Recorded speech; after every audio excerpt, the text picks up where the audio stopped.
In this video I will show you the Xiaomi Vacuum Cleaner G11 and I will do a small review with the good things and the bad things about it. This is the contents of the box. It has a few brush heads and pretty good options actually for a handheld vacuum cleaner.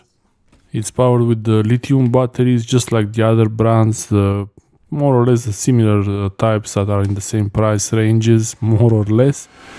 Dyson and also Samsung has a good model for this, and Bosch. So it was between mostly between Samsung, Bosch and Xiaomi and Dyson, if none of them would be good enough. But actually the suction power is the highest on this one for some reason, even more than the Dyson. 180 or 185 compared to 150 on the Dyson V12, I believe. Yeah, this is only on the full power, and you would really not use it on full power unless it's really something a big deal. The battery has LED indicators. It goes into the vacuum cleaner like a power tool, and you have a kind of a display. You see, there is a small flap there. That's how the dirt goes inside the basket. And when you use it, there is a sensor inside there. So when it detects more dirt, it will increase the speed in automatic mode. And it has eco mode, auto, and turbo. And turbo is the fastest power. And you see the roller brush got tangled here. Yeah, that's because the carpet, this carpet is a bit thin, and it's really catching on the edge there, and it's almost ruining the carpet. But watch this. Oh, it cut it. Yeah, it did cut the thread. So this is one of the things they say it will cut hair when they get tangled in the brush, so it doesn't get blocked by the hair. It even cuts those threads, so I believe it cuts hair also. Now I'm just gonna have a look at the inside, the filters inside of the vacuum cleaner. This is how you open it. It's very important that the motor area, that it's clean. This area here should be clean. This filter, this HEPA filter, should be very clean and dry.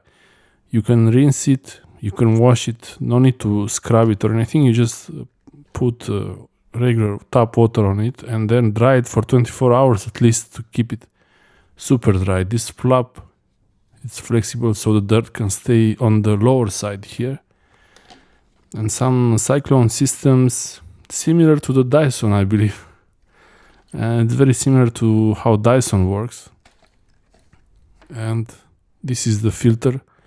Someone was writing a comment about this, that you're supposed to remove that sponge there to not remove anything from here.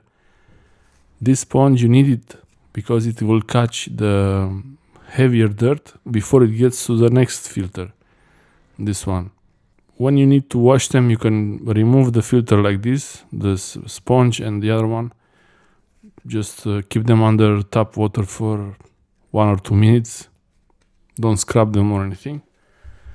Dry them for 24 hours as the warning says, and you should be good to go. This is the body of the vacuum cleaner. You see there is the sensor there, the dirt sensor, and that area here should be squeaky clean.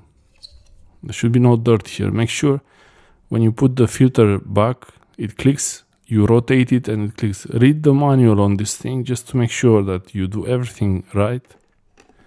We had one of these vacuum cleaners at first and it just stopped working. The fan got broken and it wasn't working anymore. Most probably, I will link a video in the description with what happened. It was probably because it was caught a bit of plastic from the cover of the table and that made it stop working, I guess. I don't know. Maybe it was just a bad unit. This one works fine. Watch closely here, it's very important.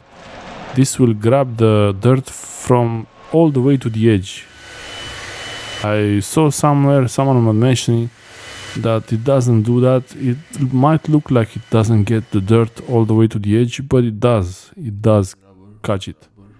Here there are rubber gaskets. It's very important. This area here, this part, this unit here, it clicks in there.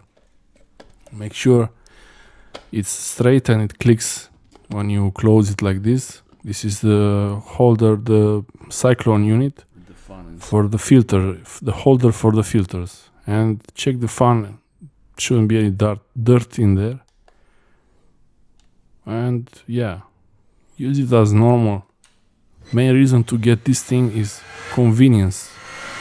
If you want a powerful vacuum cleaner, it would be much easier to just use a corded vacuum cleaner.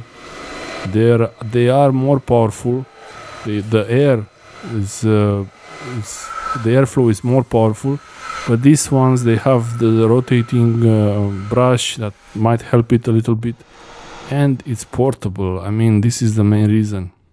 The battery might not last as much as you think, but one way to keep the battery last longer is when you store it. If you store it outside, this how we could store it here in this cabinet outside on the veranda. The balcony could get hot in the summer, but the battery, we don't keep it together with the rest of the unit.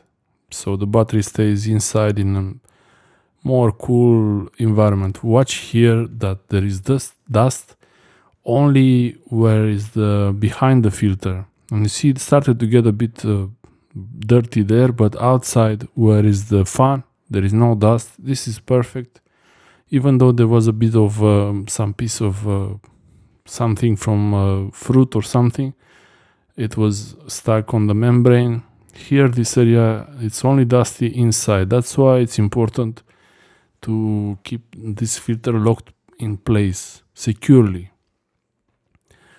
It's all in the manual. There's nothing special about that. I'm just saying a few tips to make sure it lasts as long as possible and you can enjoy it. It's very easy to use it. It goes under a sofa like this, for example, but not exactly all the way. So you might want to be careful about that if you want to put it under the sofa like this. If you have some low furniture, it might not reach. Here, for example, it reaches perfectly all the way to the end. And you can twist it a little bit on the side, not too much, but it does work.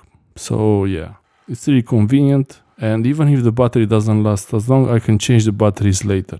The warranty, I'm not sure how long it will last for the batteries. Thanks for watching. Subscribe, like and share. Tell your friends about this channel. Ask them to subscribe.